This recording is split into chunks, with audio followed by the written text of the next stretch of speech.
Okay, let's move on now to another look at the business news with Yuka Waye from our business desk. Yuka, the EU has announced that it sealed a deal to buy up to 300 million doses of a new COVID-19 vaccine. Tell us more. Well, Thomas, the announcement from the EU comes 2 days after Pfizer and its partner BioNTech said that their experimental COVID-19 vaccine proved 90% effective in a clinical trial.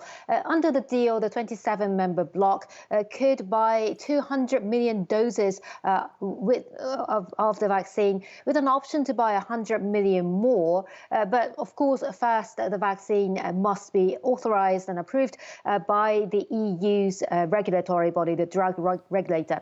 Meanwhile, the head of the European Central Bank, Christine Lagarde, warned against too much optimism over the virus, saying that the road to recovery from the pandemic could be long and bumpy. Now, the Eurozone economy grew by almost 13% in the third quarter of this year, following a historic plunge in the previous quarter.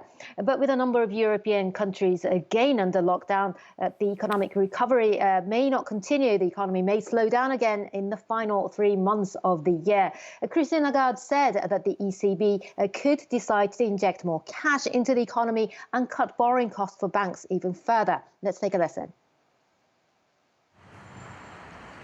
While the latest news on a vaccine looks encouraging, we could still face recurring cycles of accelerating viral spread and tightening restrictions until widespread immunity is achieved. We are also seeing indications that small and medium-sized firms are expecting their access to finance to deteriorate.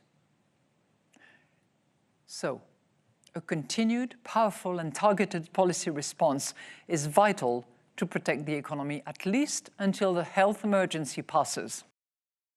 Now, Yuka, the optimism over a vaccine continues, of course, to drive markets around the world. As you say, optimism continues to drive global stock markets. But on Wall Street this Wednesday, news of tighter restrictions in New York State and in California put a dent on an earlier rally. The Dow closed just below the flat line after 2 days of strong gains. The S&P finishing in positive territory. The Nasdaq rose by almost 2% as tech shares rebounded following a sharp decline. But it's still down by almost 1% for the week.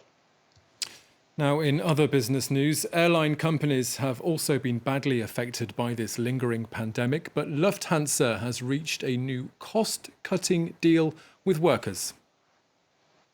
Well, Lufthansa announced that at least with one union, it reached a deal. Of course, the airline has been suffering a lot by the pandemic, as well as other airlines. And on the stock market, it may have enjoyed a bit of a respite over the past, this week after that vaccine news. But its financially, it's still struggling a lot with passenger volumes far from returning to pre-COVID levels, and it may not return for at least another year or so. But at least today it reached an agreement with one union, labour union, to cut costs by 200 million euros to help the company move forward. Okay, Yuka Waye with the latest business news. Thank you very much.